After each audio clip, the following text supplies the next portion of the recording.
Well, good morning, everybody. Get my sound up there. I'm Jan Erickson from Stepping Aside, and welcome to another edition of Somewhat Daily Tarot and Rune for where are my notes here, for the 27th of April, 2020. Well, we have a 9 energy today of 9 usually signifies endings of some kind or completion of some kind. So, maybe one phase is coming to an end, another is beginning. Maybe if you've contracted the virus, maybe you're getting better now, and which is a blessing. So hang in there a little while longer, and stay safe, stay protected, and we'll manage to get beyond all of this at some point. Let's see. I did the astrology for 8/21 this morning, but the moon is still technically in Gemini, but at like 10:27 or something like that this morning, mid-morning, it's going to move into Cancer. So I thought I would just talk about that real quick. Instead of being in Gemini right now, we may be feeling some increased emotions starting to happen. Particularly if we're talking to people, there might be triggers that we're responding to and all of that. As things move into the first house of Cancer, I think it's first house, emotions may be in flux. If it's not, just worry about Cancer. I didn't check the house sign actually when I looked to see what time it moved into Cancer, but emotions could be in flux right now. If you need to retreat, do so. Don't put yourself out there unless you're emotionally ready to do that. Right now, things could be in turmoil emotionally for people for a whole host of reasons. Frustrations over being at home and uncertainty over if you haven't gotten a stimulus check. And let's face it, it's not like they gave anybody anything really to live on, did they? So, $1,200 for a family is not enough. $1,200 even for one person may not be enough, especially if you've got to use it to pay your rent, which you're not probably going to be able to do. And I guess they made some way for the bank to take it if you owe the bank money or something. So you may not even get it at all. We haven't gotten one, so I don't expect to. So basically, I look at all of this and it's like, well, okay, we'll see if anything happens, and maybe we will, but at this point it hasn't come, so I don't know. We just shake our heads in dismay over what's going on. It's just amazing. But one of the things here today, the moon conjunct the North Node, you're going to want to listen to your inner voice, reconsider whatever path you're on. Pretty much everything is the same here, but there's a theme that I noticed. Let's see, Mercury's still 11th house Aries, but now, even though this is a medium, I put down here, both of these are medium influences. I think that I'm seeing some of this throughout the chart or in other places in the chart today. Mercury square Jupiter and also square Saturn. You're going to want to avoid overreach and overconfidence today. You could make a decision today that can't be reversed. So make sure between the two, between Jupiter and Saturn in particular, pause before acting and consider all options and all perspectives before making a decision. It might seem like your only choice to make is to do thus and so, but maybe there are other options. Talk to people, go online, call people up, whatever. Do whatever you have to do. Talk amongst yourselves if there's more than one of you in at home right now. But don't make a decision that's going to compromise something later. So just, in other words, and also Venus semi-square Saturn right now. Partnerships could be frustrating, and it could be simply that you don't feel you're being heard, or that maybe you're wanting to do something that your partner's going, oh, no, don't do that. So again, don't get ahead of yourself. Don't overreach. And if your partner's getting a little upset about something, if you're feeling frustrated with them, maybe it's a signal to stop. And just don't do anything yet and wait until you have either more information or something.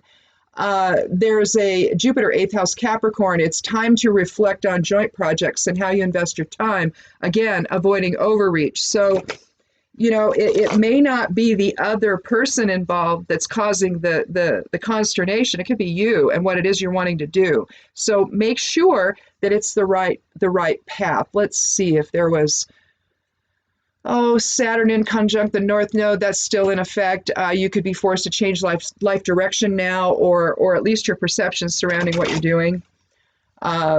This is actually a time for positive change. So, you know, again, don't get ahead of yourself.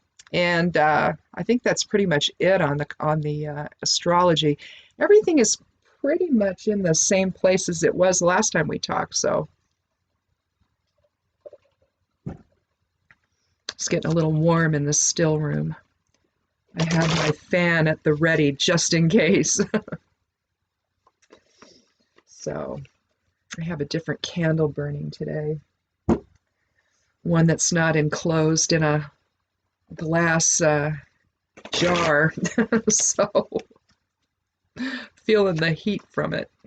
Anyway, so I just hope everybody had a good weekend. I hope you got to get outside in the garden if you have one. A lot of people are planting victory gardens right now, what they used to call victory gardens. And it's just a way of taking the pressure off and keeping yourself centered and focused and on things that matter. And you know, back in the day when those things happened, you know, I think we were at war, and so there just wasn't a lot of people home. You know, they were either working in the war plants or something, and so planting a victory garden was just something that people did. So I do it all the time. I mean, because I garden all the time, but we're not going to go out and buy plants at all this year.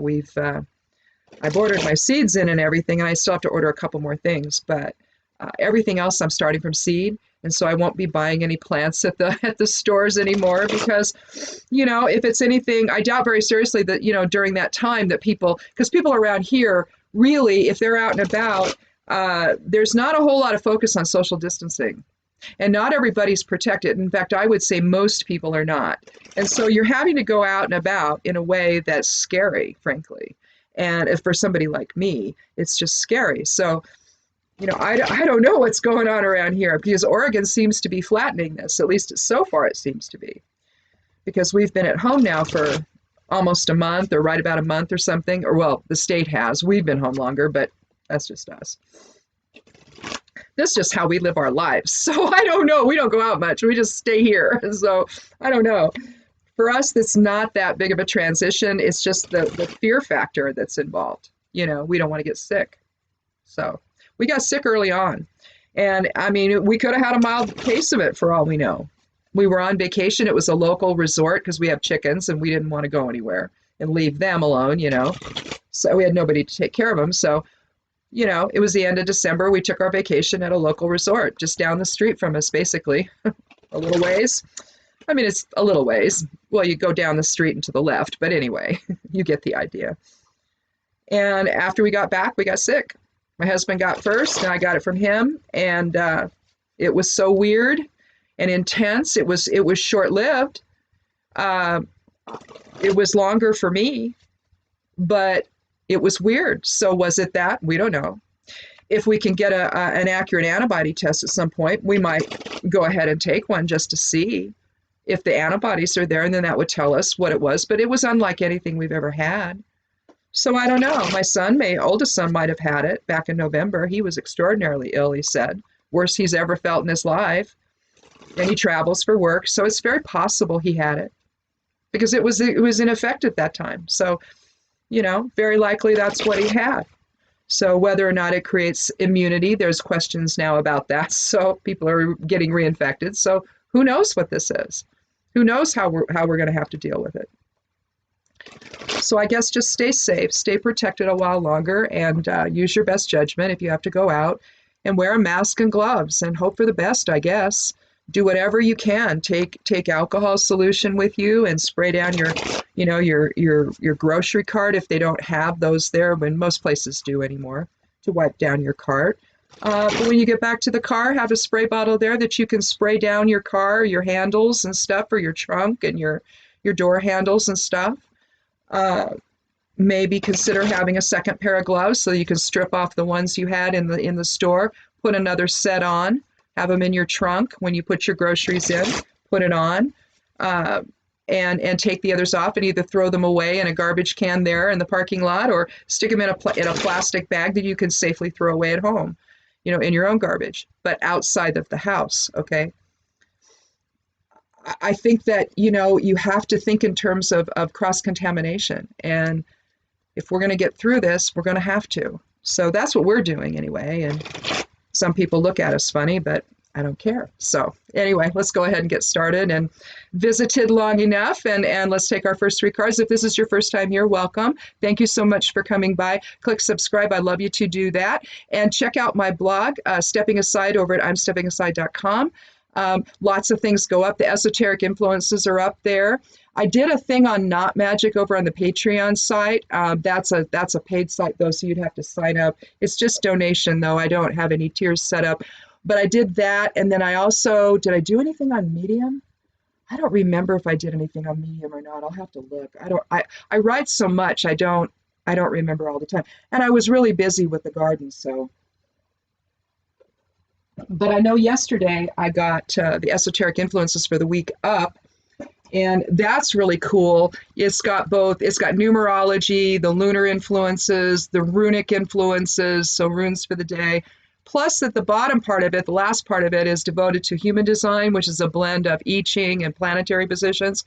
It's just, I love that thing. And that I don't just do lunar stuff on that one. That one I'm doing a whole daily, forecast there. So that is so cool. So check that out.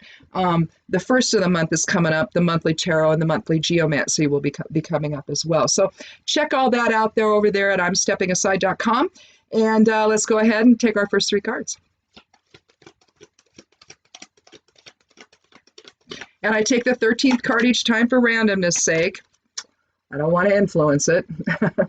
So Ace of Swords is our first card, and we'll talk about them when we get them all laid down. Normal readings, I just do, I did a 6-card Thoth reading too. I did that over on Medium. I don't know if I talked about that last week or if I did that on Friday. Maybe I did it Friday. I don't know. That was cool. I love the Thoth Tarot. It's just so cool. Here is the Hierophant from it. You can see it's just, I love it. It's non-traditional, obviously. Although one could say being a Hermetic deck is actually more traditional than anything else. But, all those Hermeticists, I don't know. Crowley was a Golden Dawn guy, but he started his own deal as well. But it's all, it's all Hermetic thinking, Kabbalah and all of that. And it's all a bunch of different imagery that is just, I don't know, the Thoth Tarot just flows in a way that I react to the best, I guess. I don't know. I really respond to it and intuitively and emotionally, empathically, all of that. And so I just like it.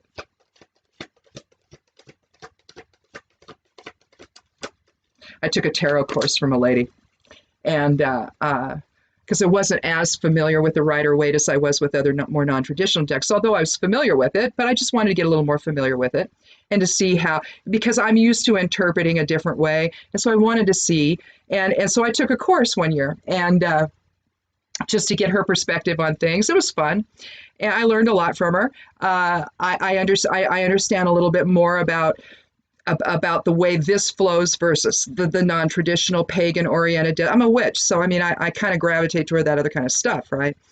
So, and I always have. And so if a witch puts out a deck, I'm going to buy it because I want to see what she's saying about things. And so, anyway. But I got to tell you, when she found out immediately that my favorite deck was the Thoth, she's like, yeah, I don't know that one. And I know that look, right? I don't know that one. So I'm like, it's okay. I'm here. I really want to learn. I'm not here to disrupt, I promise. Anyway, my second card is 2 of Swords. So we're going to be making a decision. We got to run on swords here. Ace of Swords, of course, is about the genesis of new thinking, reason, balance. It's the air element. So it's our intellectual side of self. So we'll see what the third card is. We've been pulling a lot of majors, at least two, you know, sometimes three.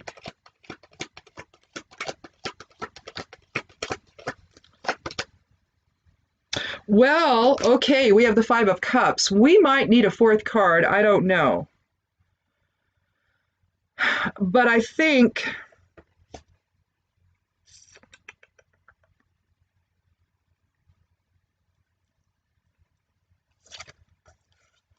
I'm going to put the ace. We're going to let that function as a significator. I think we're going to put that in the middle or at the top if you want to think of it in a pyramid fashion or a yod fashion. I did that one time.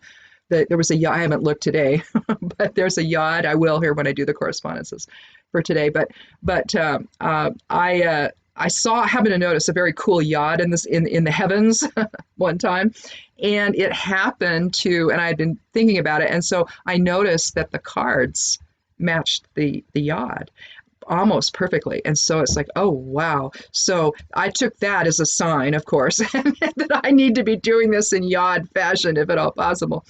And so I really want to think in terms of a significator or a focal point card, and we're going to talk about that with the Ace of Swords. We'll put that there. And yes, you can move your cards around. It's your reading. Do what you want.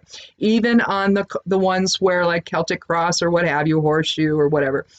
In other words, predefined spreads.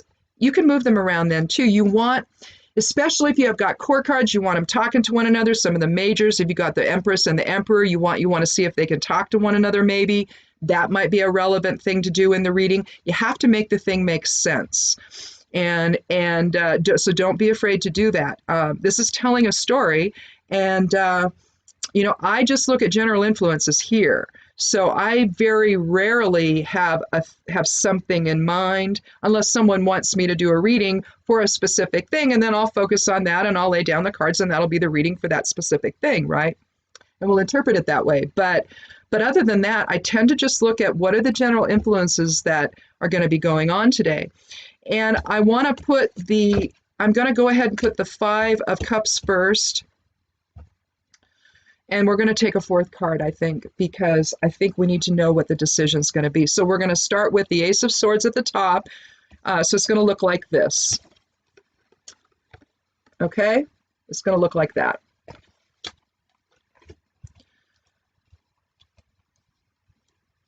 So underlying everything is some new thinking, because something has happened here. Well, we'll start with the five. There's been a change in emotions. 3 cups are overturned, 2 are behind him. He can't even see them. His head is down. You could say that the black cape, he's sad. It could represent sadness or something that's happened, that's not good. You see the river flowing in front of him, and you see the arched bridge over there in the distance. You see the castle, or yeah, I mean, it's a small castle, I guess you could say. Or at very least a small stone building. It's just not, big. It's not like a kingdom type of a castle. So he could be like a lord, a feudal guy or whatever that has a small castle. That's because that's where they lived. So if you were like a land baron or something like that, where you had title conferred on you. But there's been a change in circumstances, and we're feeling bereft. We can't really, we're in grief. There's sadness, there's loss, emotional loss.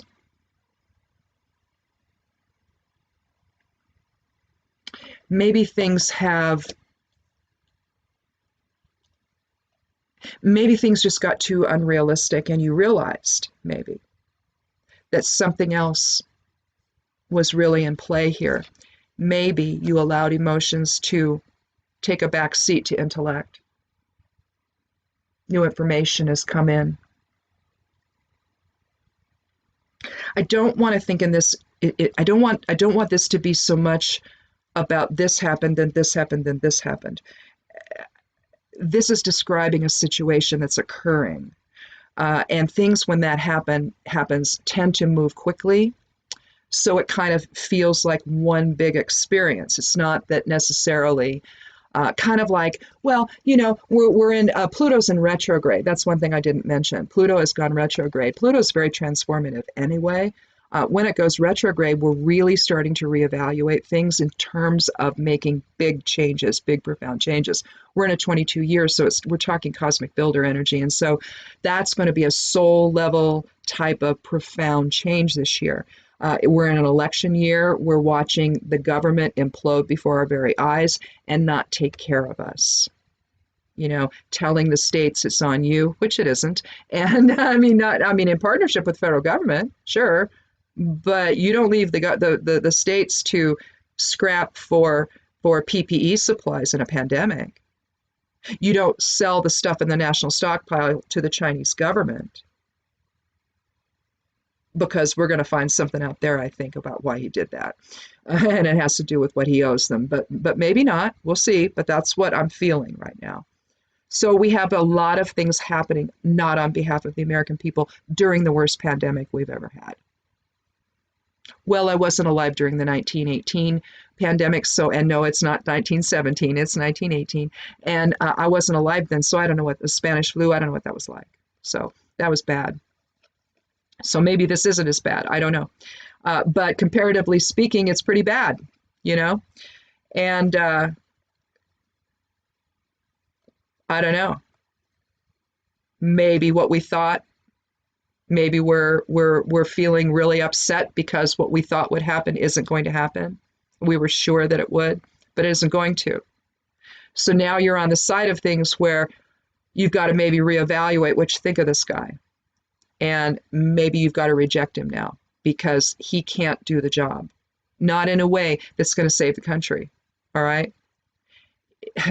It's sending us to our peril, basically, to have him do anything for us. So basically, new thought has come in, though, new thinking, new decisions.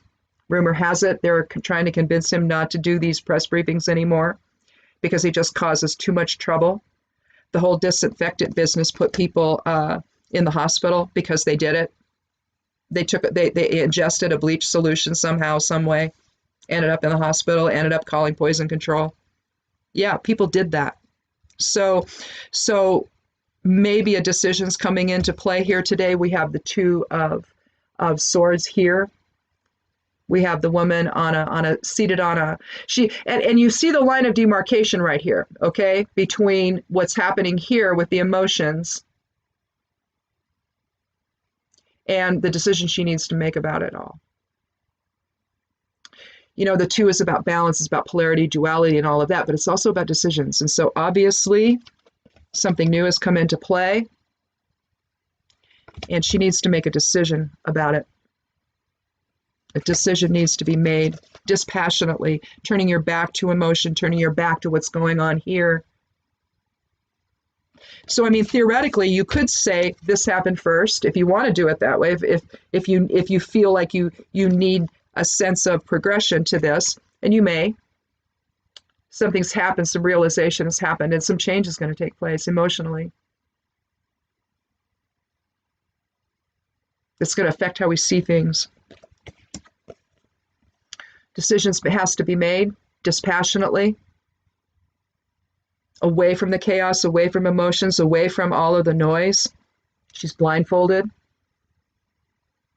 She wants to do this in balance so that she's not too much here, which likely is what prompted the change. Sometimes, especially after last week, you can no longer ignore the truth, right? It's one of those moments where something so ridiculous or profound or crazy or dramatic or tragic or whatever, something shakes you up. And last week, we saw a man who maybe why he did that could be he's impaired mentally. Okay, lots of doctors online bringing up dementia. So if that is what we saw last week, oh my goodness, he's got to be removed from there. Because he can't, first of all, listen, even if you like this guy, if it's true if what the doctors are suggesting, what they're seeing from him, if their diagnosis, which they never do this, right? They never do this. It's considered, I mean, not necessarily malpractice, or maybe, but it's frowned upon. You don't diagnose without seeing somebody in front of you. Got to talk to them. Got to see them. Got to examine them. Got to whatever you do, right? They're not doing that. They've been coming out since the beginning. You know, the duty to warn people, saying, alerting us to something isn't right here. Something isn't right. And what we saw last week proves it. It's not right. So now the rumor is they're going to try and get him not to come out anymore. But you can't hide this. He's not going to let you. He's not going to hide this. If this is what's happening, if that's what we saw, we have to do something now. Because just for his own personal safety, if you have dementia, you have to be protected, all right? You have to be kept safe. You might do something. You might wander off. You might get hurt. I knew one lady who would leave the burners on in her house. The family had to come and they had to move her because she could no longer live safely at home. This is the progression of this disease. It doesn't stop. It doesn't get better. It only gets worse. So if that's what this is, oh my Lord, for the sake of this man, take him out of there. Put him somewhere where he can be safe and protected and cared for. He shouldn't have to do this. And likely this was what was going on before he was during the campaign. So if that was the case, oh my Lord, how craven can people be letting this happen this way? So something is up though, and a decision needs to be made now because new thinking is happening. So you could also put it at the beginning though, if you want to do that, and say new information from last week came into play.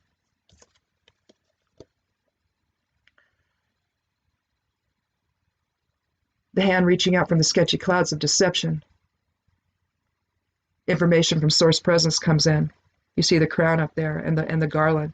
That indicates source. It's pointed straight up to spirit. So creator, great mother comes in, higher self comes in, however you want to see this, and says, wait a minute, something isn't right here. Too much deception, too much subterfuge. Now, of course, it was just sarcasm. No, it wasn't. No, it wasn't. He actually, and yes, he was talking to Dr. Birx. But see, he has to lie now. They all have to lie because they have to keep this under wraps. Guess what? It's not under wraps. Everybody sees it. Everybody knows. And you got some of us that are sad now at what they're seeing. That the devotion to someone may have been misplaced and that it can no longer be there. And so a decision's going to have to be made, isn't it? Dispassionately, without emotions interfering. I think we found our order hat, don't you think? I think it's this. Sometimes you got to move things around and talk about it, and you finally get there. I'm going to do another card, though. Let's see if we can get a little information on what this actually is, the subject matter. So we're going to shuffle a little bit here.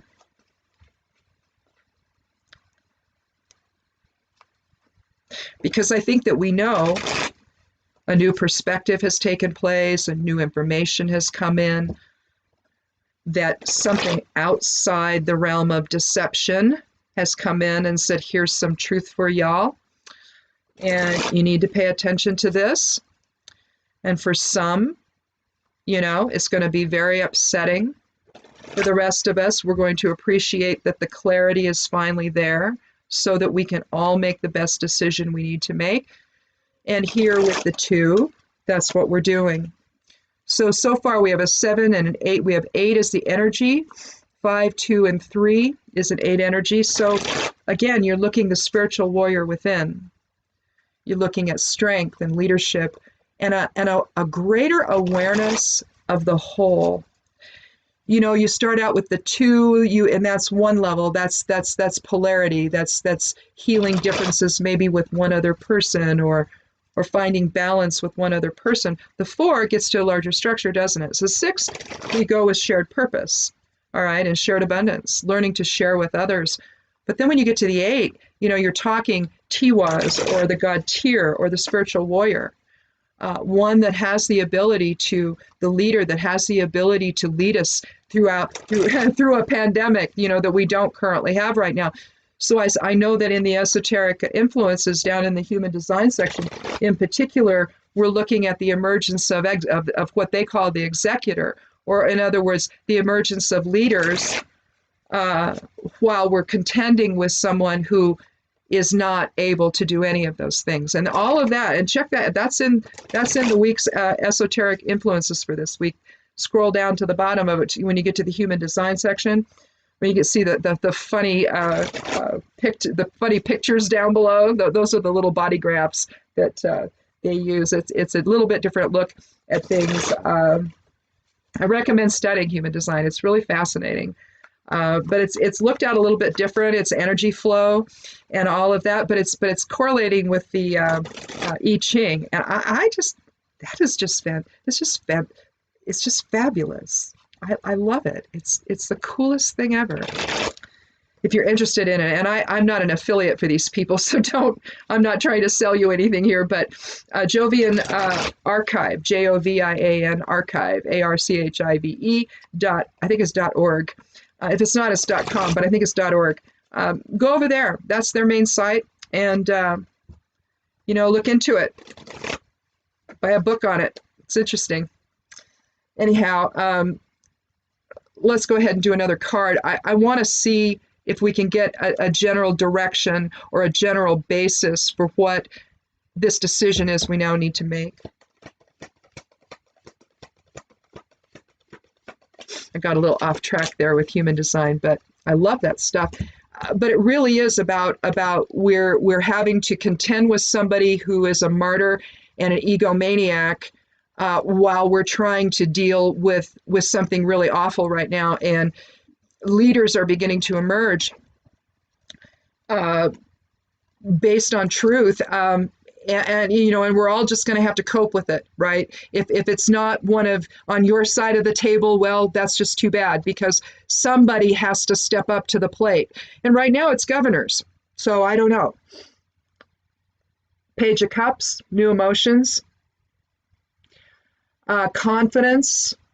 Pages are about messages. The birth of something new could indicate, depending on your other cards oftentimes, it can indicate, like say if the Empress was there, for example, then paired with this, you might think of the birth of a child or a pregnancy or something like that you just found out about. But I think that instead of that, I think that it's telling us we may need a 5th card. We may need a 5th card. Either that or else it's suggesting a new emotional resonance. Let's do a 5th card. This is like the 3rd time, the whole time I've been doing this video series, that I've ever taken 5 cards. But I think we're talking about, whenever I see the Page of Cups, I think offering, the offering of love. The birth of a child would be an offering of love, wouldn't it? But if we're talking about the birth of something, then we could have the birth of something related to the pandemic. Maybe in the labs they're coming up with therapeutics, or they're getting closer to a vaccine, or at least to the trials. The vaccine alone is going to take the time it's going to take. Minimum, I guess they say 1.5 years. So if we can at least get some things ready for the fall to help us through it in the fall, if people get it. Maybe if they can reduce the symptoms, maybe they can reduce the effect, the long-term effect, any after effects this might have on the body. We don't even know that. So, this could be opening up a whole other thing for all of us that we're not even aware of. And that's why it makes, following the guidelines and social distancing and staying protected and staying 6 feet away from people or even more, we're just trying to do it to bide some time. Till we can figure out the rest of it. Let's do a 5th card, though. Oops, 3, 4. 9, 10, 11, 12, 13. Well, we have the High Priestess. Now, what we're going to talk about with the High Priestess is, we talked about intuition here. That's also a factor in the Page of Cups. To draw something else that talks about intuition, that tells me that there's something here that's happening behind the scenes that we need to be aware of. She sits between two pillars. Behind her is the Kabbalistic tree of life, even though you can't see it. And the glyphs are pomegranates, basically. She's resting one foot on the moon. You see the cross on the front of her gown there. She's holding the Torah. In one hand, you see triple aspects on her crown, maiden, mother, and crone. The pillars are the two pillars of Solomon. I think is it Boaz and Joachim? I don't remember, but something to that effect. I'm just a student of that. I'm not an adept at that stuff, so I don't have a lot of that memorized. But, I do research it, though. But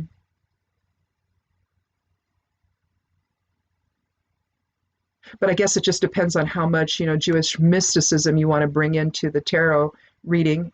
If you read it from a pagan standpoint, it's completely different. So I don't know. And I'm kind of accustomed to doing that.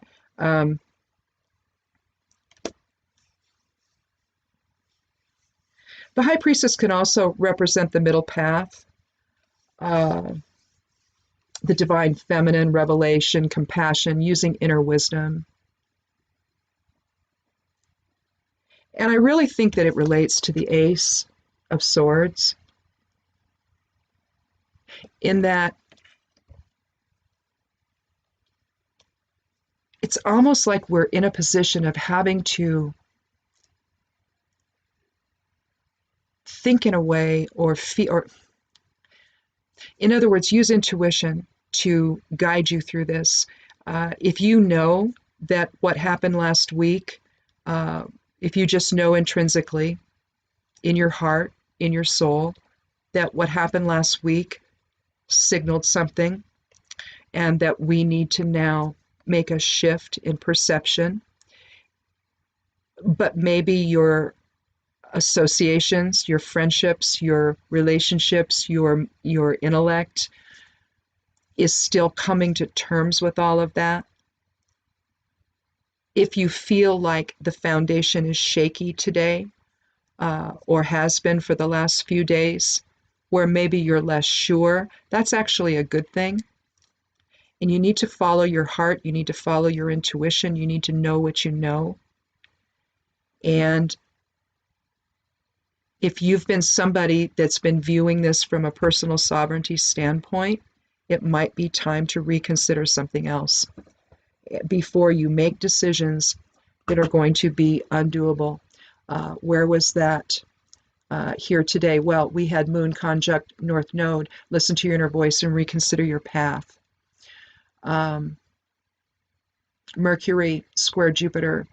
Avoid overreach and overconfidence before making a decision that cannot be reversed.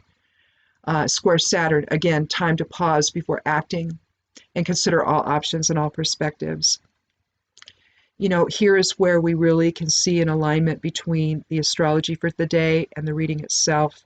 Let's go ahead and I think that we're having to reconsider things. I think that the symbolism behind the hand reaching out from the clouds, depending on the color of the clouds, in this case, the clouds are dark. So the idea is to see with full clarity what's really going on. And if we have been pulled in by our emotions to something that ultimately is a reflection of maybe illness, we can't do that. It isn't healthy for the individual involved in question. Someone in that state, if that's what's really going on here, and I stress if, because I'm not a doctor and I don't know, I'm an herbalist, but I'm not a doctor. I just have read what other doctors have said and have been saying for almost 4 years now, that something isn't right. And this is what they see. And there's too much consistency for them to be out in left field on this. I just don't buy it.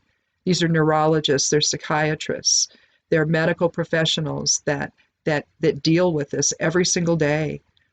And then there's just the people who've had family that have gone through it and ultimately are either in a someplace now because they can't be on their own anymore, or they've passed, but they've watched the transition and the progression of something like this. It's been in my family. I used to work for the area agency on aging here in our area, and we dealt with people with Alzheimer's and other forms of dementia. And I saw it when I graduated from college, and I had a degree in psychology. I witnessed it when I worked at Damage State Hospital. It's no longer there. It's a mental hospital, but we had geriatric patients there that were suffering from various forms of organic brain disease or some form of dementia, Alzheimer's, whatever it is, because there's different things, right, that you can suffer from, different diagnosis you can have, but make no mistake about it, these people don't get better. They only get worse until the end, right? So Hagalaz is the rune today. It's a Norn rune. So we have higher self really coming in and suggesting a restructuring of things. Hagalaz is the witch rune. It's destruction and preparation for change, but within a fixed framework. Think witchcraft. If you know anything at all about witchcraft, then you know that what we do when we cast a spell, we do a working. We're going to do it within a fixed framework. We want only certain things to happen. We don't, throw it out there for anything and everything to happen. No, we have a focus. Maybe we do that within a container, say a cauldron. Maybe we do it within a triangular shape and we work within that shape. Well, it's up there. So I'll show you sometime. Or you can work within, say, a bowl of water. That would be a container if you're going to do magics involving elemental water. There's different, or what, like I say, with the cauldron, you can combine a lot of different things, fire, earth, and air. Maybe throwing some herbs in as you're chanting your spell. But the point is that you're trying to effect change within a fixed framework. So you don't want to throw the baby out with the bathwater, in other words. You want to still have something there. Now, sometimes you can't. Say a house is falling down, you cannot shore it up any longer. You've just got to replace the house, right? It makes more sense to do that when things are so bad that they cannot be fixed. But in this case, there's still time to restructure how we think about things, to allow for the new information to come in that maybe leaves us feeling somewhat bereft, because now we kind of know that maybe we backed the wrong horse here and we're doing things that are counterproductive to our very survival. So then a decision has to be made, turning your back to the emotions of everybody involved. Let me pick up the High Priestess off the floor here. It's 2 cards I dropped today, but we have a message for something new in the future to take hold here. New emotional stability, perhaps. New levels of compassion for others, understanding self in others instead of seeing the other side of self, and using a higher self perspective. Drawing down information from source presence, from higher self, from the Great Mother, to make the right decision going forward, to choose the middle path, to not be at the extreme of this, to understand the truth of what's being said, and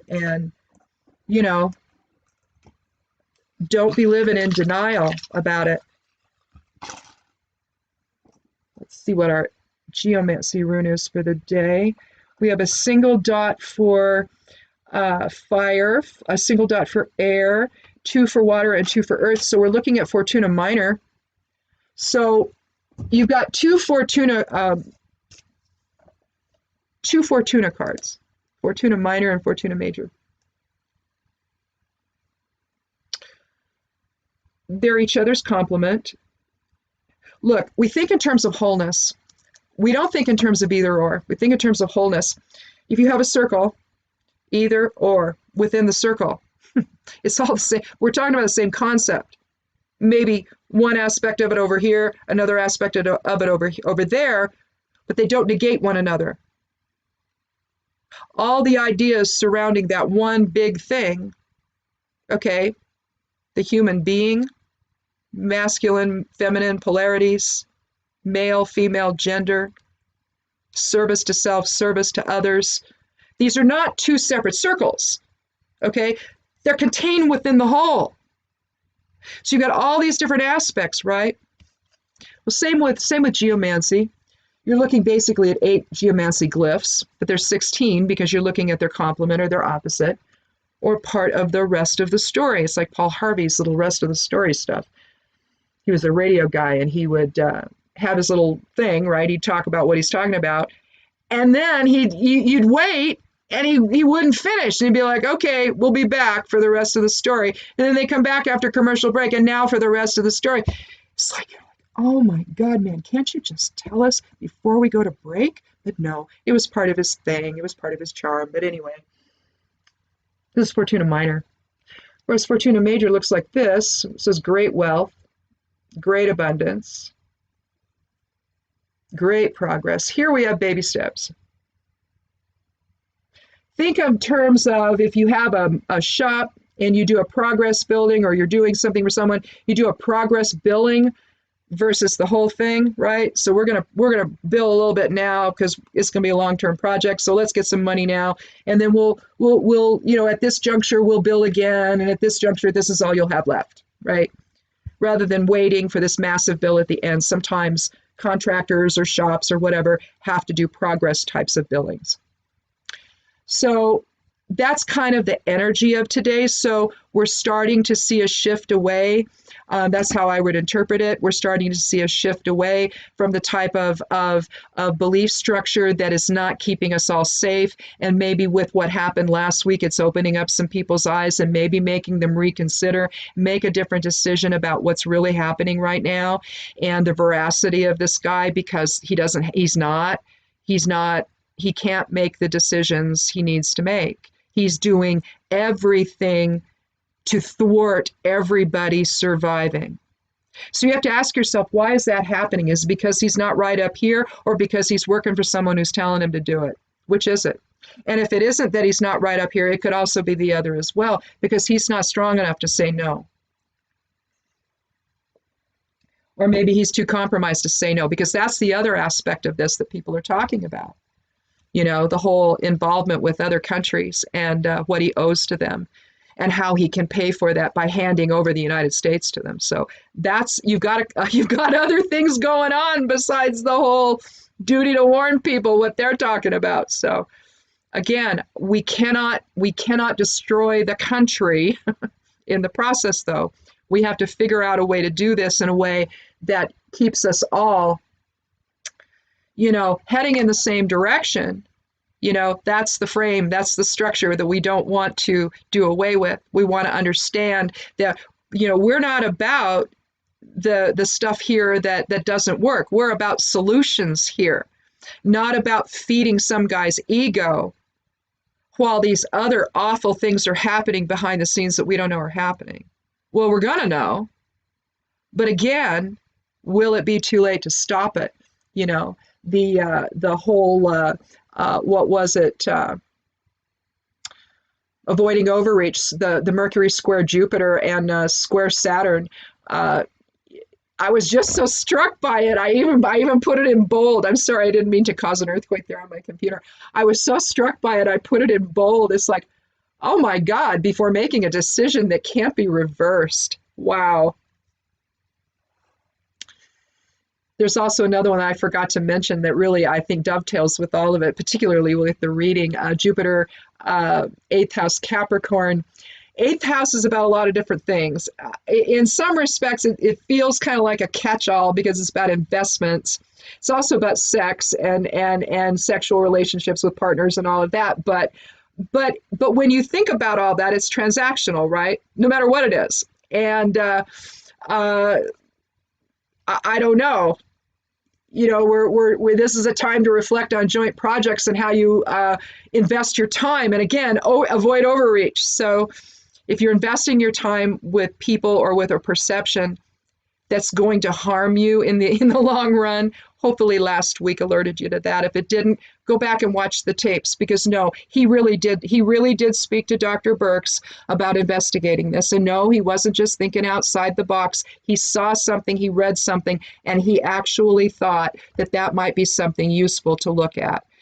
Spawning people to then go and do their own version of it at home. Okay. That's it for today.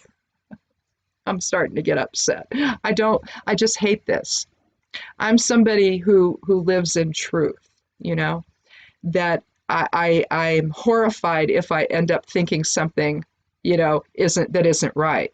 I've always been that way. I would rather know the truth and be thoroughly blown away by it than to not know the truth at all. I would rather know that I'm headed in a completely wrong direction than to be left out there by myself, looking like a fool because I haven't paid attention to what people were telling me. Sometimes we can get into a flow where we think we're doing the right thing. We think we're on the right path. We think we're with the right people. We think we're on the right page, and we're not. Last week should have opened up eyes that were closed. Okay? If it didn't, I don't know what to say for you. But understand that you may be heading in a direction where you cannot undo what you've done, the choices that you've made. And it's going to be what it's going to be. And I'm sorry about that, but sometimes that's just what happens.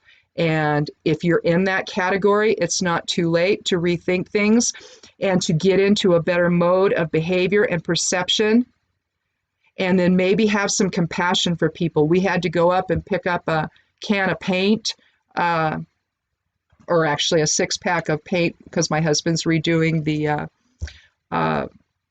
tractor, and he's painting it. And they wouldn't come out. Home Depot wouldn't come out. The people there, they wouldn't come out to the curbside pickup, wouldn't even answer the phone. I must have let it ring for somewhere. I called twice. Probably it rang somewhere between, 15 minutes, 20 minutes maybe.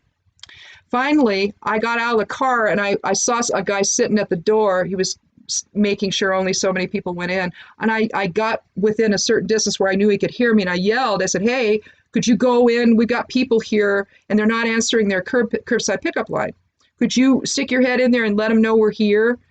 "Yeah, if you want to do that, I'm not going to do that. You want to do that, you go in the store yourself and do that." I said, "Sir, I've got a mask on. I've got a compromised immune system.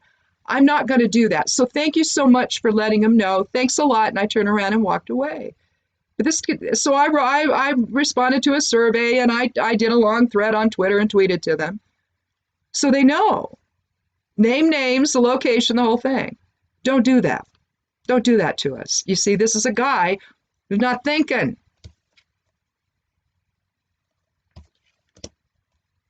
So, some of us are just trying to survive this. That's all we're trying to do. So let us do that. Don't get in our way. Don't be a jerk. Just let us do that. So anyway, we'll see you tomorrow. Thanks so much for coming by. And be good to yourself. Be good to one another. And blessed be.